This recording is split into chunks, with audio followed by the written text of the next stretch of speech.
Hey everyone, welcome to episode 6 of Out of Character, a show where your favorite creators drop out of character for an hour to talk with game designer and host Marc Tassin, that would be me, about their art, their process, and all of the fun, geeky stuff that inspires them.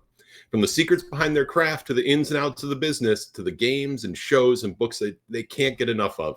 It's a unique and candid look at the folks who create the stuff that we love. Now, comments are open throughout the show. So although we can't make promises, we will do our very best to give you guys a chance to join into the conversation. So if you have questions or comments, feel free to drop those in there and I'll keep an eye on that as well. So without further ado, I'm very excited to introduce Out of Character's guest this week, Tanya Ransom. Hi, Tanya. Hi, how are you? I'm good. Welcome to the show. Thanks for joining us today. I really appreciate it. Thanks for having me. So tell everybody a little bit about yourself. Tell us about who you are and your work. All right. So I'm Tanya Ransom. I'm the creator and executive producer of Nightlight, a horror podcast that features creepy tales written by Black writers from all over the world. Our first episode was in June 2018. So we are almost 4 years old. It's hard to believe that. Wow. I'm also a horror writer. I teach horror writing workshops, audio writing workshops, and I love just like scaring people. It's pretty awesome. That's fantastic. All right. So I guess the first thing I want to ask you about, I definitely want to talk about your writing, but I would love to talk about the podcast a little bit because I think that podcasts to me are especially interesting because I've sort of rediscovered them recently. Like for a while, they were like all the thing. Everyone was doing podcasts, Apple, and then they sort of faded away for a while. And I feel like we're in the middle of like a huge podcast renaissance. Am I just out of the loop, or is that really what's going on? No, I mean, I think that's really a thing. And honestly, like, I think that it's kind of come in waves. So, there were a bunch of people that were starting podcasts, I don't know, like 5 or 6 years ago. And, so podcasting was really huge back then. And then everybody was like, oh, everybody's starting a podcast. It's not cool anymore. And so people stopped starting podcasts as much. And now it's, kind of another thing because people are starting to get like a lot of Hollywood deals out of podcasts. You see a lot of large media corporations that are putting out really good podcasts that are generating a much larger market size than we've seen with podcasts previously. So it's kind of like probably podcasting's third renaissance. That's kind of happened. Right. But, it's great to see like how podcasting has changed over the years and, how a lot of things are still the same. It's still very much an independent media in a lot of ways. I think that, larger media companies, like I said, they're putting out a lot of content. They're starting to kind of take over the charts, and it's a lot harder for indie podcasts to make it than it used to be, 5, 6 years ago. But I'm really optimistic that indie podcasts are going to sort of rise through the ranks again because there are a lot of newsletters and like Good Pods. The listening app is, pretty much dedicated to indie podcasts. They have, every podcast on there that you can listen to, but they really spend a lot of time promoting indie podcasts. And, just in general, I think that the media, as a whole, journalists, talking about podcasting are trying to focus more on independently run and created podcasts than, these that are backed by $1 million companies. Right. So it'll be really interesting to see what happens in the next couple of years. I will be fascinated, but I do think that like all things digital at this point, the market is such that there is always room for indie folks to get in there and play right alongside the big companies, right? Which is pretty fantastic. Yeah. So tell me a little bit more about your podcast. I want to know a little bit more about what you guys are doing. Okay. So, like I said at the beginning of the show, we produce work that's written by Black writers, and we also use Black voice actors for all of our episodes. So one of the reasons that I wanted to focus on Black horror specifically, we kind of launched around the same time as Get Out, and that wasn't necessarily intentional.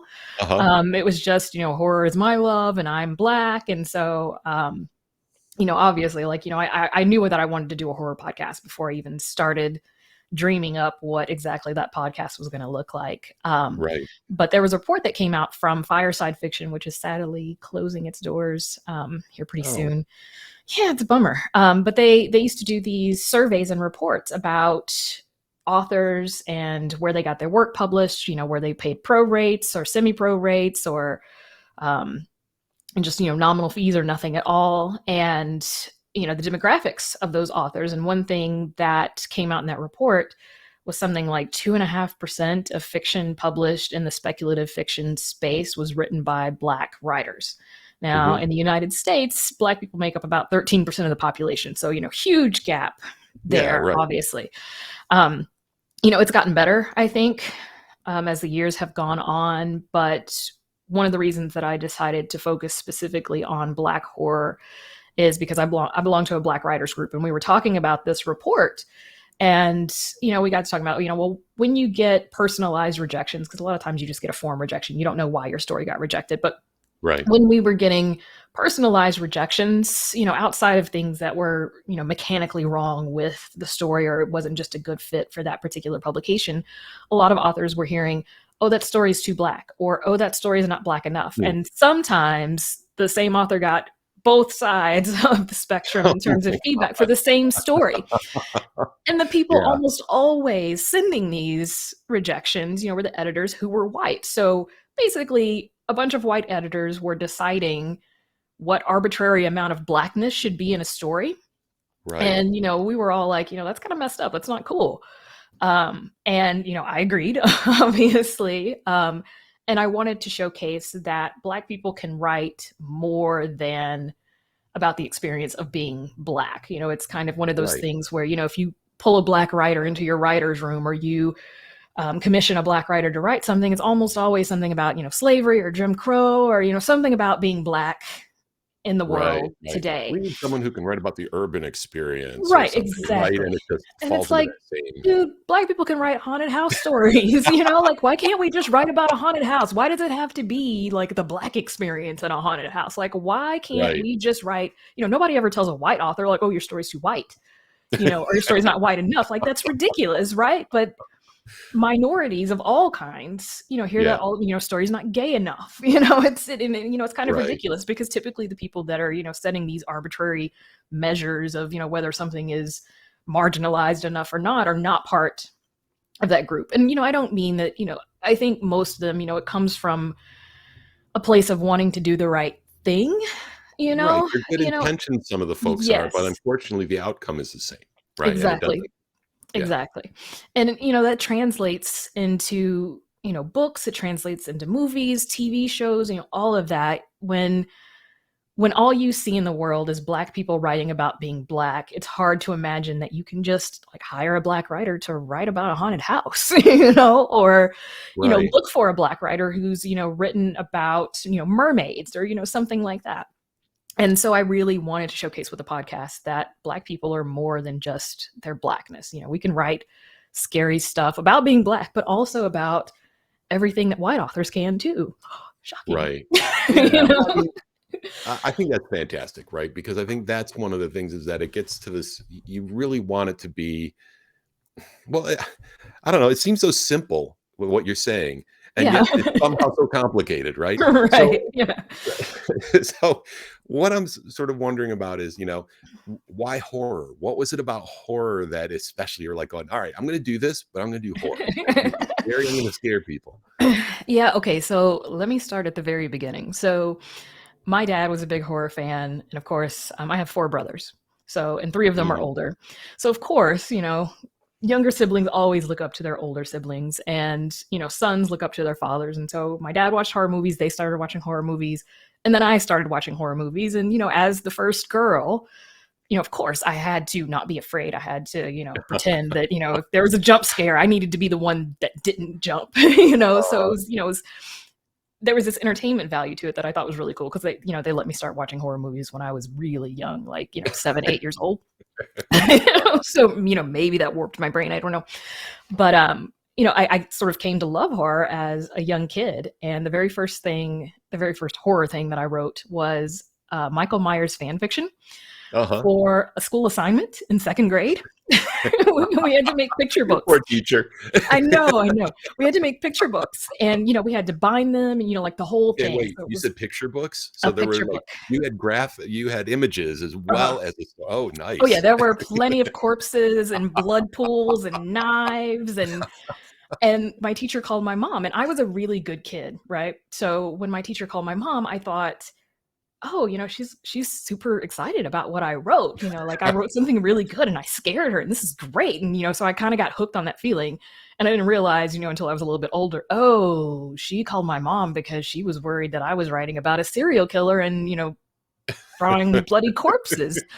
Scared her, but maybe for the wrong reason. I scared her, right? Just not in the way that I intended, So, same thing, good intentions, but right, exactly. So I started writing horror from a very young age, and I found that it helped me make sense of the world in a lot of ways. I think, all children to some degree see things that they can't wrap their head around, people being cruel to other people and, things like that. And, over the years, I really used horror writing as a way to help me make sense of the world around me, in particular, the racism that I experienced because I'm biracial. My mom's white, my dad was black. And, when we would go out, and I grew up, deep South, East Texas. So, in the 80s and 90s, we'd go out and, that people would stare at us, because interracial marriages weren't super common back then. It's not like it is now where, I still actually get stared at, if I'm with my mom or with my boyfriend, if I'm, in deep East Texas, it's still like, they still look at you kind of weird, but not quite as long as they used to. Right. But, it helped me make sense of the world. And so I've always loved horror. And before iPods were a thing, but iTunes was a thing, there was internet radio. And they had old time radio stations on this internet radio. And I couldn't listen to music. I used to be a web developer. And for some reason, if I listened to music, I would just zone out and I wouldn't get any work done. Like I would, be listening to lyrics and, jamming along. So I was like, I need something else, but I need something in my ears. Like I can't just be quiet. And so I found old time radio because I was like, oh, this is like TV, but just for my ears. And I started listening to these shows while I was working. And I was like, oh my God, like, why did old time radio go away? I understand why it went away. TV replaced it, but it's such a great medium for storytelling. And I wanted to revive it. And of course, I was a web developer, didn't have any contacts in radio. There's no way that I could have, just called up a radio station and be like, hey, take a chance on spending, several tens of thousands of dollars with me to, old timey radio. Like, no. Right. And like, no. And then podcasts came out, and then I was like, oh, this is cool. Like I could actually do this now. And for years, probably a decade, I actually, I kept putting it off. I was like, oh, it's not the right time. I'm busy with my career. I'm busy with this, busy with that. And, I was like, well, I don't have enough money. And, then when I started to make more money in my career, it was, I don't have enough time. And then finally one day, and it was after I had my son, he was a few years old at that point. I was like, things are never going to get easier. I might as well just go ahead and do it. Because if I don't do it now, I'm never going to do it. And, I wasted all those years basically making excuses to procrastinate when, honestly, like it was a better opportunity for me to start the podcast way before I did, because one, I didn't have a kid. Kids take up a lot of time. Yeah. But I realized, again, things are never going to be perfect. It's never going to be the perfect kind of situation to start a podcast. And so I knew I wanted to do a horror podcast, just because I love horror. That was always my intention, was to do that. I did want to do something that was more of like, full cast audio drama in the style of old time radio, but I didn't have the money for that. And I didn't have a platform. So I knew trying to start that big was just going to be too difficult. So I started as kind of like a compromise nightlight, where it is someone that reads you a story, that you could read in a magazine or whatever. But it has sound effects and atmospheric music and things like that underneath it. So it's an audio drama, but it's a narrative audio drama instead of a full cast audio drama. But yeah, now, so I started here. Just one person then for the most part, or okay. Yeah, it's just one person. Now we do every Halloween we do a full cast audio drama as kind of like a special episode. And people love the full cast audio dramas, which is great, because it sort of validates that what I wanted to do to begin with was something that was worth pursuing. But yeah, like, most of our episodes, y'all, except for the special episodes, are just one person reading a story to you with the sound effects and everything to go with it. Well, that's really cool. And you were talking about the old time radio shows that sort of inspired you. Were there any certain, like, was it The Shadow, for example? Like I used to have a bunch of these on cassette that my mom had stuff. Like, I just would sit and listen to them all the time and love them. Yeah, I had them on CD. Okay. but because I came to it, much later, tapes weren't a Yeah. thing by the time I came to old time radio. But Not I that much loved. later. Yeah, just Okay, yeah, not that much. I mean, I grew up with cassette tapes, so no shade here. okay. I'm old enough to remember using cassette tapes, and I had a Walkman, and the whole 9 yards. So Okay, all right. Good. so nobody take offense to it. I'm old. Um, I'm sorry. What was the question again? My question is, You got what distracted. Oh, what shows I liked? those radio shows? Yeah. Do you Yeah. have any you Oh, remember? God. I loved The Whistler. That was probably my Okay. favorite show. But I also loved Suspense. Mm-hmm. And I love that in Suspense there were a ton of, really prominent actors. Like Agnes Moorehead is in several of the episodes. One of my favorite ones is Sorry, Wrong Number. And actually, I have a story. Like some of my stories are titled after old time radio episodes, and I have a story called "Sorry, Wrong Number."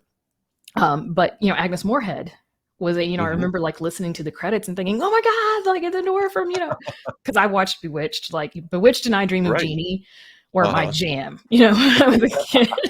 So I've always that and Twilight Zone and I Love Lucy. Like I mean I didn't really watch anything from a couple of decades before I was born. Like everything, music that I listened to, because my parents listened to like Motown and oldies. Like it wasn't until I got to like 5th or 6th grade that I actually started to consume things from the decade that I was born in or after, minus, a few movies here and there. But yeah, I mean, just love those old shows. And then, hearing, some of these actors that I saw on the screen working as voice actors in old time radio it was super cool to like hear them, when they were younger and, hear how they treated characters, just acting via voice versus, TV acting where you have to act with your entire body and, all of that. It was just an amazing experience.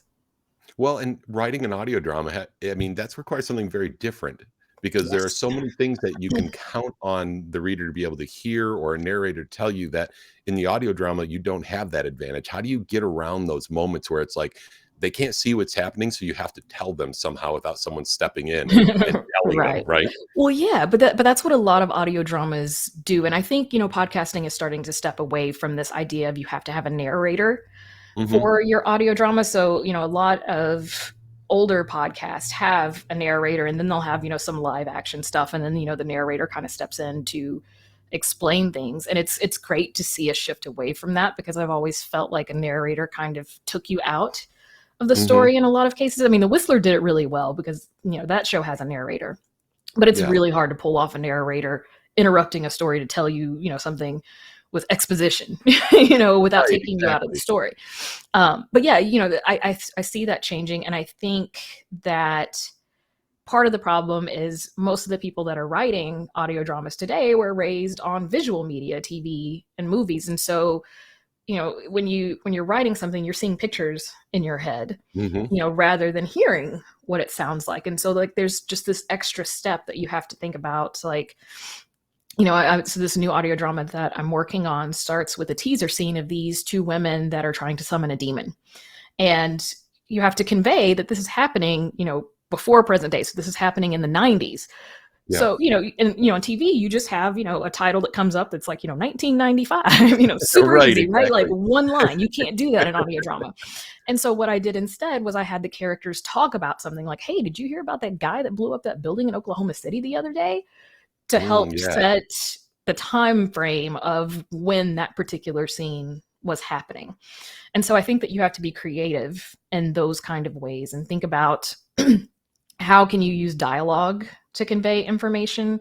How can you use sound effects to convey information? Like you don't need to tell people that two people are fighting. You don't need a narrator to step in and, now Jim and Bob are fighting. You can just have them, grunting and yelling at each other, and people are going to pick up on the fact that they're fighting. The only time you need someone to step in is when it's more ambiguous, and you can solve that problem with dialogue and sound effects. As someone who likes audio dramas, there's something I want to share that I think is one of the coolest things that I spotted one time. I've been reading a lot of older comics, like older 60s, the original Marvel runs, right? Yeah. Oh, that's so awesome. And I'm reading them, and what I discovered is I realized that these were folks who were raised on audio dramas. Because if you read through the comic book, people are often explaining things you don't need to explain in a visual medium. They're saying, I'm going to Yeah. grab this door handle and see if I can't pull it open. And you're Right, when reading you it, can like, oh my literally have a God. picture. Right. And I read it, and I'm like going, oh my, this reads like an audio drama. And I realized Oh, that God, I never they thought are of writing that. what they knew, the same way that folks Yeah. today struggle because they have the The visual. visual, They yeah. didn't have that. And so take a look at some old comics like from the 60s and Oh, yeah. notice how they're written. And the thought bubbles are almost Yeah. always explaining the thing that if you were to just read them on radio, you could probably do a great radio show just by reading a comic book.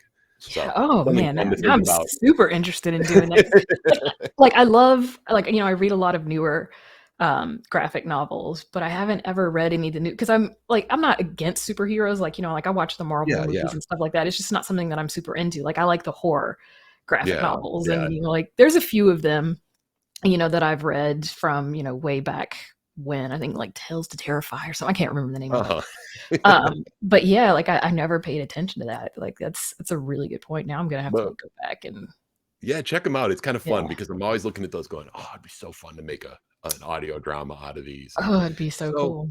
now you do one of these a year. I mean, it's just got to be a pretty big production, right? To try to put all of this together. Yeah, yeah. And I kind of stumbled into doing this by accident, right? So I never intended to have full cast audio dramas on Hmm. Nightlight. But, as I was setting up the Patreon page and all of that, I realized that, between the tiers, like there's extra money in there and I could use it to, produce Yeah. something really cool, like a special episode. And I actually wrote a Twilight Zone when Twilight Zone was getting rebooted. I Hmm. wrote a Twilight Zone episode on spec to send Hmm. to Monkey Paw, to basically try to get a spot in the writer's room, which, long shot, no writing credits, but it was still, I was like, I'm going to try it. Like, cause Right? nobody You can give it a tell me what, shot. I mean, the worst they can say is no, or, not respond at all. Like, okay, Right. great. But I tried, but, of course, like they didn't pick it up. It was the first script I ever wrote. So, I mean, they had good reason, to not pick it up. But, Sure. anyway, so, I had this, script sitting around and I really wanted to see it come to life. Hmm. And I thought, oh, I can make this a Nightlight episode, like a special episode. And so I took this script that I wrote for TV and adapted it to audio drama. And so that was our very first Halloween special. So it's actually much longer than the other ones because, it's based on a 50-minute script. Whereas now I'm writing, 20 to 30-minute episodes for every Right. Halloween. But yeah, it is a lot of work. This past year I didn't have a lot of time. So, a lot of TV writers in particular talk about like writing things within budget. You can't just write Mhm. whatever you want. You have to be able to, Right. afford to, put it together. And, the same sort of thing exists in audio drama. And, for me, my biggest lack of anything was time at that point. I had enough money to make like a longer episode, but I had to write it and then I had to, direct it and all of that. And I did not have time. And so what I did was I created a 20-minute episode that just has two characters in it. And it's just Hmm. me and my son because he does voice acting for the podcast. Every Halloween season finale that we do, he has a role in it. I write in a role for Oh, it that's cool. for him, and How like he loves how it. old is your son now? He's You're 12. okay. Yeah. Cool. So it gives me an Uh, idea of like sort of like the yeah. relationship that you'd have in the Yeah. podcast. Yeah. Right. But I Got mean, it. he's been helping me for forever. So I used to write stories on Twitter, like just Twitter threads of stories. And I would, basically like put scenes together and take pictures of the scenes and things like that. And I did this. The very first story that I did was about me taking a nap. Hmm. And I wake up from the nap with blood all over my face. And I go to, like take a picture of it. And then I see that my camera roll has a whole bunch of pictures of me sleeping. Hmm. And so, of course, like, I needed someone to take pictures of me sleeping because I can't take pictures of myself sleeping. And so I asked him to do it. And he was, I don't know, he's probably in like first grade, Uh-huh. kindergarten, first grade. Like he was pretty young.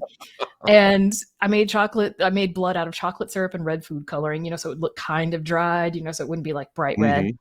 And yeah, so he shot all of these photos for me. And then we shot like basically like a blooper reel of photos Uh-huh. afterwards. And so at the very end of that story on Twitter, there is a video of him like with blood on him and he's shuffling around like a zombie. Like he thought it was great fun. Like Uh-huh. it was wonderful. And it's great to kind of make it like a family affair sort of thing. It's a great bonding experience for my son and I. And the Halloween season finale that we did this last year, he's really big into gaming, and we actually competed in a Fortnite tournament a couple of years back. Okay. And Cool. so what I wanted to do was, one, what we decided to do for the season finale for last year was to adapt an old story that was in the public domain to be modern. And the story that all the patrons picked on Patreon was, I think it's called like Don't Look in the Closet, Don't Go in the Closet, something like that. Mhm. And it's about this boy who essentially finds a hole in his closet. And so I had to use that premise to write a story from. And I thought it would be super cool to, you know, if it was just going to be me and my son because of, you know, time constraints, I decided, well, you know, I'll make it about gaming, you know, because that'll be really cool. And so this boy finds a hole in his closet, and he learns that he can eat the animals that come through it, and he gets their abilities. And so he starts eating these animals, and he starts to become like a really good gamer, you know, because like he's, you know, picking up, you know, like cat-like reflexes and, you know, things like that from eating the animals that come through the hole in his closet. Oh, that's dark stuff. I tend to write pretty dark stuff. So I have to tell you, in a very Orson Welles War of the Worlds sort of way, I stumbled across your Twitter story. Oh yeah? And I had no idea what I was looking at. Right? You know, so nobody did. Without a clue. And at first I'm like, there were these moments where I'm sitting there thinking to myself, I'm going like, this doesn't seem like it can be real, but maybe it's real. And it was the most unnerving thing. So, I mean, I totally just want to let you know that at least one person read that and they're going like, what's happening here? Is this a real? lot of people said that. Like, you know, my friends who like have, you know, my personal phone number who saw me tweeting this story. Cause I preface, if I write a story on Twitter, I preface it with, you know, this is story time, because people were legitimately concerned about my welfare. Like I had friends who were texting me and calling me while I was writing this story on Twitter. You know, the ones that didn't have my phone number were DMing me and saying like, are you okay? Like, can I call the police for you? And I was like, I'm okay. It's okay. Like, don't tell anybody it's not real yet. Just, you know, I'm okay. It's fine. And, you know, finish the story. And, you know, of course, like, you know, by the time you get to the end, you realize, okay, this is not real, you know, like by the last couple of tweets. But yeah, like I had a lot of people legitimately concerned for my welfare. So I was like, okay, next time I'm going to preface everything with, this is a fictional story. So no one like calls the police and sends them to my house. But on your Orson Welles bucket list of done, fooled everyone. Oh yeah, it was great. It was a great feeling. And, you know, like I was telling my son about it, you know, while, you know, I'm tweeting the story, you know, and telling him, you know, like, hey, I'm, you know, posting this picture and this is what I'm saying, you know, like, you know, there's some language in it. So of course, you know, I kind of like, you know, changed it a little bit so he wouldn't know exactly what I was saying. But yeah, it was, you know, so it was, you know, he, you know, obviously like he was fine with, like, he knew that it, you know, it was all fake and everything. But yeah, you know, I was telling him as I was tweeting the story, like what people's reactions were, and like his face just lit up. You know, he was so happy. And, you know, from that moment on, he was hooked. And so he helps me with, you know, all my Nightlight Halloween specials. He helps me with any Twitter stories that I do. I'm getting ready to hopefully start doing some like TikTok short films almost. I don't want to call them films, but, you know, videos, I guess. And, you know, he's super interested in helping with that as well. Like he kind of got hooked on that feeling of, you know, scaring people, even though, you know, he's basically essentially just behind the camera, behind the microphone. Right. Yeah, it's an awesome thing. And especially for a kid, there's that moment of power that they have when they live their whole lives so powerless as a kid that you're just like, I controlled people's minds. Right. Oh, exactly. Exactly. And he comes to me with story ideas too. Oh, that's cool. Yeah. Yeah. It's great. To be fair, it's still fun to do that as an adult. I mean, when you're like going, oh my God, I'm the puppet master. I made you feel things. Exactly. That's why I do what I do. You know? Right. Exactly. You know? I mean, there's altruistic motives too. You know, like I want to showcase what Black writers are capable of doing, and, you know, help bring new authors out into the world so people can discover them. You know, it's not entirely selfish, but yeah, I mean, a big part of it is when people tweet and they're like, oh my God, that episode scared me so much. I was walking around in broad daylight and I kept looking around me. I'm like, and I mean, I didn't even write the story, you know, so it's right. But, you know, I helped put it together to some degree. So. You're a writer as well, right? You're not just producing these podcasts, you're writing as well. You're writing horror. And one of the things that I've noticed is that some of the things we've been talking about is sort of where reality starts to bleed into this unreality, right? The story that we were just talking about on Twitch, the Twilight Zone, for example, there's always a sense that we're only one step left of things getting weird. Yeah. And so I don't know how much that influences you, because it seems to be coming through a lot in the things that you're talking about. Yeah, I'm a huge fan of the Twilight Zone. And so pretty much everything that I do is me trying to be Rod Serling. Just think of everything that, I write, everything I do is, that's kind of at the, forefront of my mind is I want to write stories with a twist. So that's kind of the big thing. I'm not a big outliner. And the reason I'm not a big outliner is because if I outline, I kind of telegraph the twist too much. It's much easier if I'm surprised by the twist, because eventually it'll come to me. And if I'm surprised by it, then, readers and listeners will be surprised by it as well.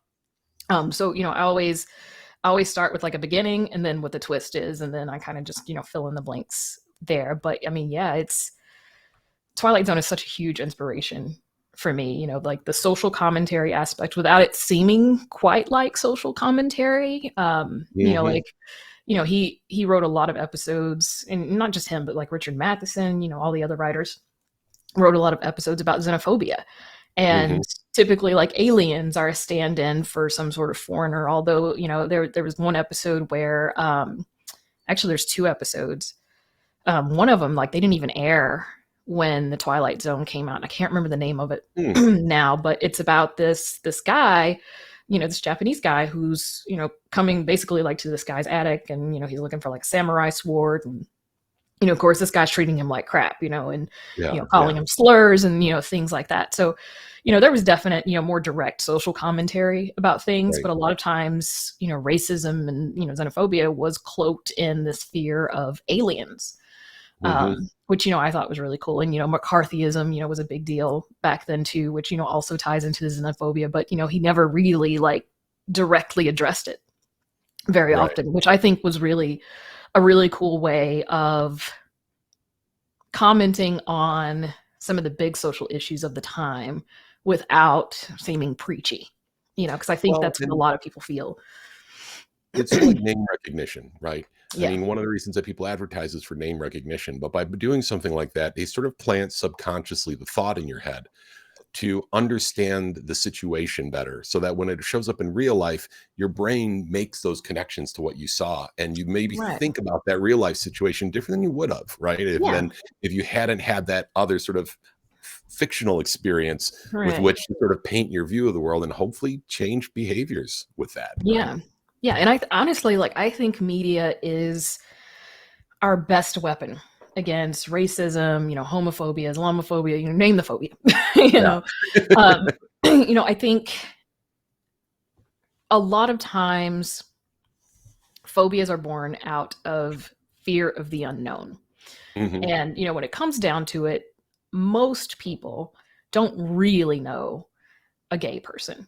Most people don't really know an Islamic, they may know of them, but, they've never been to their house for dinner. They don't exchange gifts with them on, Christmas or, birthdays or whatever. And so they don't really see them as human beings. And when you have the ability to watch a TV show, listen to a podcast, read a book, and really see the world through someone else's eyes that, you've never really known in real life, it's much harder to look at them as anything but human. And it is super hard for us to hate other human beings, like I said, I grew up with a lot of racism in, the deep South and the 80s and 90s. And some of those people are related to me because, my mom's white.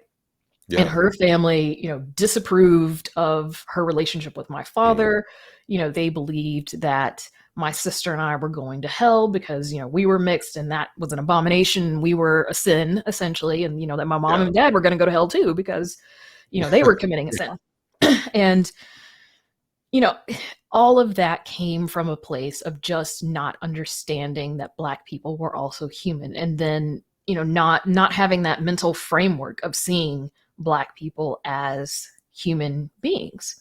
Yeah. And, believing the things that media told them, like Birth of a Nation did so much damage, because it basically taught, not that white people didn't, feel this way before, but it basically taught white people of the time that Black people were violent and dangerous, and, they were going to corrupt white women, and, just solidified a lot of the things that the KKK was saying at the time, and did so much damage. And I think that damage can be undone by highlighting stories that are from different perspectives, not just Black perspectives, but, any marginalized perspective. Right. It's interesting because when you talk about being able to humanize people, to familiarize people with others, it seems like that's part of the reason why a stereotypical, like an exaggerated stereotype, is damaging. Because it literally pulls you in the opposite direction, because media has the ability to teach you the wrong things, right? Yeah, absolutely. Absolutely. And, again, that's part of what I wanted to do with the podcast is, it's not just sharing Black perspectives with the audio world. I wanted Hollywood to see this as well, and, the cool thing is that, I've got a couple of like Hollywood backers on my Patreon, which is like super awesome. Nice. But you should have seen me like the first time that it happened. I was like running around the house screaming. I was so excited. It was great. But yeah, it's, again, I want to showcase that Black people can write more about, horror and other things, things other than being Black. And, we've been kind of pigeonholed into writing a particular aspect of Blackness, which I think is harmful because it always portrays Black people as victims of something, victims of slavery. And, a lot of times, there's slavery narratives, but then, that person gets free at the end. So, it's there is a redemption arc to it to some degree, but it's still about Black suffering. And, I really wanted to showcase that the Black experience is more than just suffering. Not just so we can write outside of it. If every character needs redemption too, that's a problem in itself. Yeah. But even if they achieve redemption, it's like if you go into it with the expectation, right? It's kind of like, well, maybe some people don't need redemption. Maybe they're good people to start with, or they're in a positive situation to start with, or you don't need to change who they are to make them valued, and valuable in themselves. Yeah, for sure. Yeah. Well, that's very cool. I do want to bring up one of the things that you have written, and you've written some short fiction, some novellas. You've written this one here, Risen. Yes. And now, when did you write this? Is this something you've written more recently? I'm sorry, I don't remember when it came out. It seems like it's been out for a little while. Yeah. So I published it at the end of 2020, and there's a whole story behind this. So I actually started writing this in 2010, 2011. About a year or so after my dad died. I got pregnant a few months after my dad died. So, I had a newborn at this point, but I was back to work. And, I just felt like I needed to do something, other than go to work and be a mom. And I started writing this novella. And, I had a writing group at the time that I met with, and, they loved the beginning of it. And they were like, this is great, keep going, blah, blah, blah. And I was like, okay, yeah, I was super psyched. And then one day I was writing a scene and I realized I was writing about my dad dying because he had a car accident and hit his head on the windshield and he got a brain bleed. And when he got the brain bleed, it caused, he had to have surgery, to relieve it, obviously. But one of the complications of that surgery is seizures. And he was on dialysis at the time. And so, they'd keep giving him seizure medication, but then they'd do dialysis and it would take it right back out of him. So, he'd be seizure free for a little while, but then he'd have dialysis and he'd have a bunch more. And it basically just fried his brain. And I grew up with stories of Haitian zombies was something that my dad, my grandmother, cautioned me against. Don't send, my body to a funeral home that you don't know. Don't you send your body to a funeral home you don't know, because somebody can basically, rise you from the dead and then control you like a slave is, the way that lore goes. So it's not like, brain zombies. It's you're being controlled by someone else. Right. Yeah. And, of course, he's, in his hospital bed and, he's, his brain is basically mush, but, his eyes would be open and he would not really look around, like in the sense that you or I might look around, but, his head would kind of move. And like, if he had an itch, he would scratch it. If, fly landed on him, he'd brush it off. And I remember being in the hospital, like worried that he knew what was happening to him, that he was trapped in his body because I knew that that was a big fear of his. Of course, it Yeah. didn't happen the way that he thought it might. Right. But something that's a big fear of his, and that's what this novella is about. It's about this woman who dies, and she's an atheist, and she's absolutely certain there's no afterlife, and so she dies. She's murdered actually, and becomes a ghost, and she's like, hold up, this isn't right. And then before she can even figure out what's going on with being a ghost, she is risen by basically this guy that practices voodoo, and he completely controls her. But there's something special about her that makes it so that he can't completely control her. Like, she eventually kind of starts to break free of that control, and but she's aware the entire time of what's happening to her. She just didn't have control in the beginning. So I started writing it, and was probably about 30% of the way through it, realized I was writing about my dad, and was like, nope, not ready. And so I shelved it for years and years and years. And then COVID happened, and lost my job and had to make money somehow, and was like, okay, well, I guess I'm focusing on the podcast, because nobody was hiring, at that point. Nobody was hiring. So I was like, I've got the podcast, and I've got this, at the time, I wanted it to be a novel, but it ended up, just not quite meeting the word count for a novel. And so I wrote it and I published it. And, honestly, like, I really wasn't ready to publish it. Even still, I have PTSD from watching my dad die, like, literally. And, now, like, I'm great, I'm much better now, but then, like, I still wasn't quite in the place. So it was actually, like, really hard for me to finish that novella. And, like, the whole, like, doing blog tours, or, not really blogs, but more like podcasts and things like that. Like, that was really hard for me to talk about it for a long time. Like, I'm glad that I did it, but I feel like, because of the circumstances, I was kind of pushed into it before I was ready. And I wasn't going to write a sequel to it, because I was like, nope, I'm done. And now I'm kind of like, I could maybe think about writing a sequel. Like, I'm in a good enough place mentally that, I feel like I could do it now. It's interesting, because that sort of experience, those are the sorts of wells of personal experience, of knowledge, of understanding that make for some of the best, most powerful writing. But people often underestimate the cost to the writer of digging through all that to get there, right? Like, I think most writers have a story, at least, that's one of those that they started writing based on something very difficult, and they just stopped and went, I don't know. Because, I have that. I have a friend who's got the same thing. We've got this one story where it's like, I don't know when I'll ever be ready to go back to this, right? I don't know at what point in my life I can do that. Well, and I think that it's interesting too, because, processing, some people have a hard time understanding processing grief and death through horror, right? They have hard time seeing like, why would that be a positive thing in the end? Do you have any thoughts about that? And, like, for you, like, why sort of exploring it that way? Is it just because that's sort of the narrative of your own mind is horror? Yeah. Well, I think that, horror and death are very much close partners. It's very rare that you have a horror story where someone doesn't die. So of course, when anyone dies, there's going to be some kind of grief, whether, it's grief because it was somebody that you cared about that died, or whether you were the one that had to do the killing and you're grieving sort of the loss of your innocence in a way, or, just grieving the person that you were before this horrific experience. Even if nobody dies, if you just go through something really difficult, a big part of you dies and you grieve the part of you that you've lost. So I think that for a lot of people, horror is a way for them to help make sense of the grief without looking at it head on. Because a lot of times, at least for me, I feel like grief can, be this well that you look down into. And if you're not careful, like, it can drag you down into the depths, and, it's going to be hard for you to climb back out, essentially. And horror is kind of a safe way for us to examine our grief without really examining our grief, because it's much harder to deal with your emotions head on. Whereas if you, kind of come at them, surprise attack, then, it's a lot easier for you to process them, whether that's happening consciously or subconsciously. I think the result is very similar.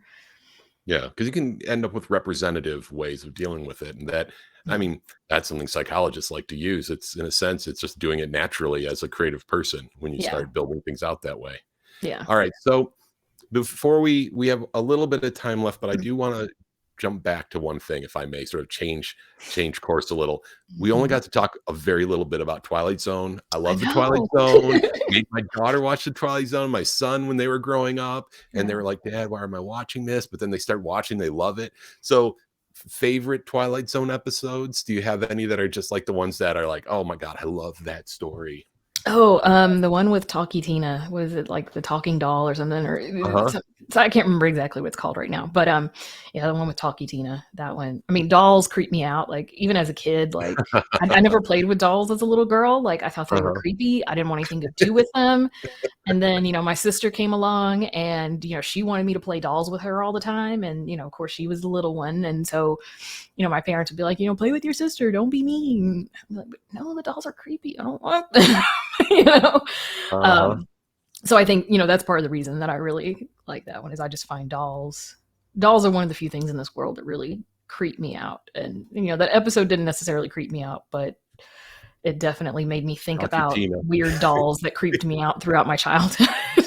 No, I'm sorry I didn't know that because I've got this doll in the basement called Julie, and she was a talking doll from the '80s, Oh, right? wow, The yeah. late '80s, she was, like, way ahead of her time, and she could listen to you and respond, except Yeah. for the fact that the technology to make her talk made her terrifying. Because 'cause you'd be like, "Julie," and she'd look at you, she'd go, "Yes." That's awesome. "Do you wanna play a game?" And she'd look at you and go, "Okay." Oh, God. Woof, woof. Just people like going, "This doll is freaking me out." No. Someday I'll get her, I'll put her online You so people can hear should. her. She is You absolutely should. the most terrifying doll ever, and oh god, yeah.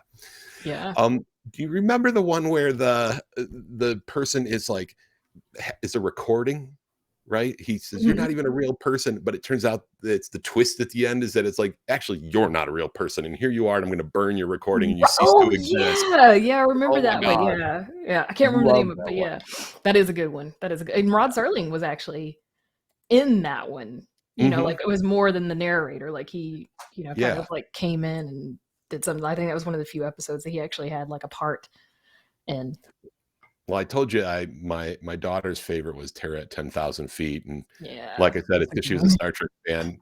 She turned to me, and that's where I was saying she turned to me and goes, she's looking at William Shatner, looking so afraid of that furry beast on the window. Right. "He is such a good actor," she says to me, her sweet little Sweet eight-year-old summer self. child.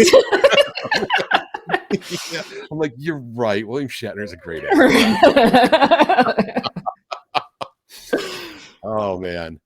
So one thing that I want to talk about before we run out of time is usually at the end I try to like boost somebody, right? Who's a creator, an artist, a writer, somebody who you think is out there just really like hustling right now and more eyes need to get on them. Do you have somebody like that you want to share?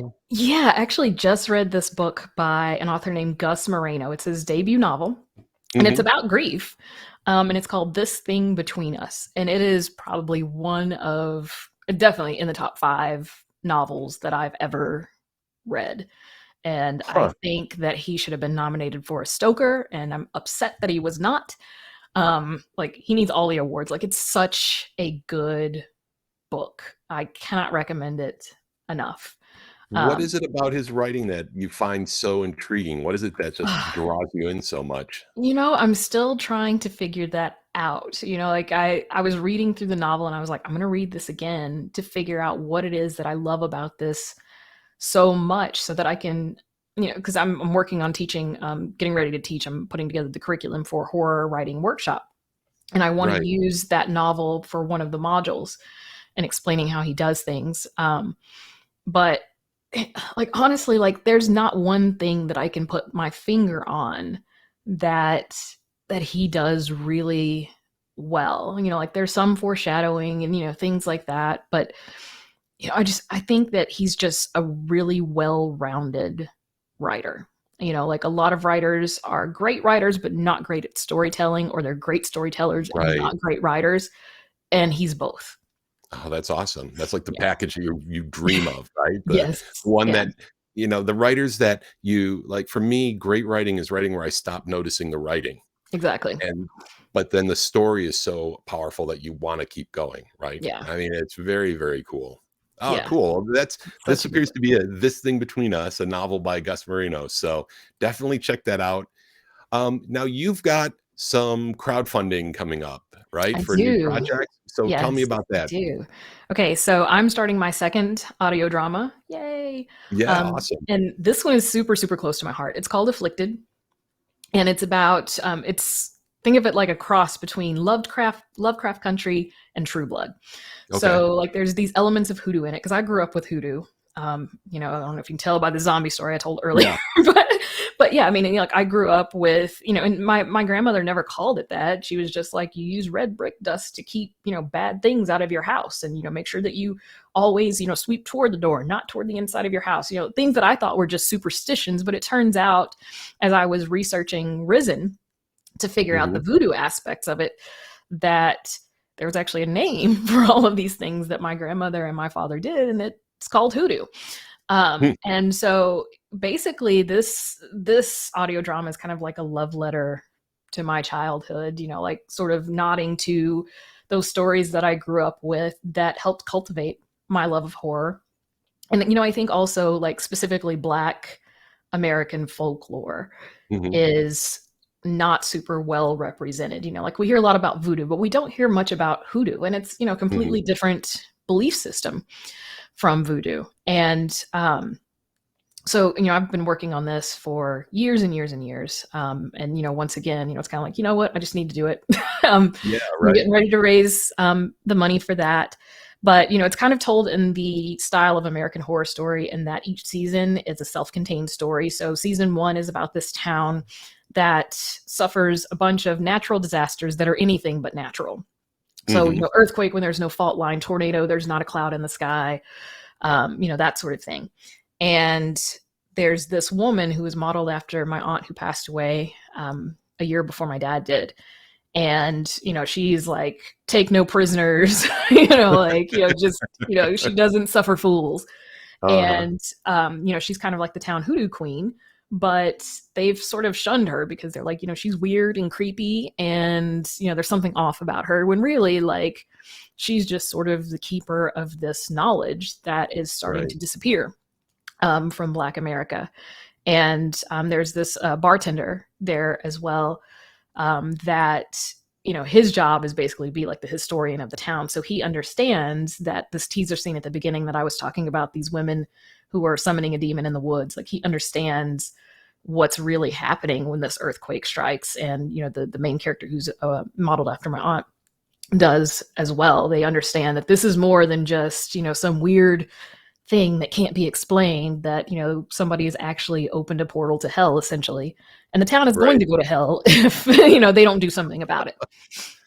Well, that sounds incredibly cool, and folks can find it at the address we've got there, right? If they want to get more information or get signed up for updates or anything like Yeah, that? yeah, so it just that page just collects emails because I'm working on the fundraising page for it. But Cool. once it's up, if you put your email into that, I will send you all of the information so that you can back it, you can listen to the trailer that we create, all of that stuff. Awesome. Well, this has been fantastic. I'm so glad that you came on the Thank show. I you. didn't Me know about you too. before Melanie told me, and this has been really great. Hopefully, we can talk to you again sometime, and Oh, yeah, maybe once absolutely. you're afflicted is done, that would be super cool. We can hear more about how it's been Yeah. going. Yeah, I would So absolutely love that. thank you for being on. We really appreciate it. It was nice to meet you. Thank you for having me. It was nice to meet you. Well, folks, that's it. We've run out of time yet again, even though we could go on and on talking about all sorts of awesome things. However, for today, we are going to have to wrap it up, and we're running out of time very quickly. So I'm going to make it quick. Next week, Seth Seth Skorkowski is going to be joining us. And if I can speak, join us for that. That's going to be great. And thank you again for taking the time to hang out with us today and stepping out of character for a little while. Have a good one.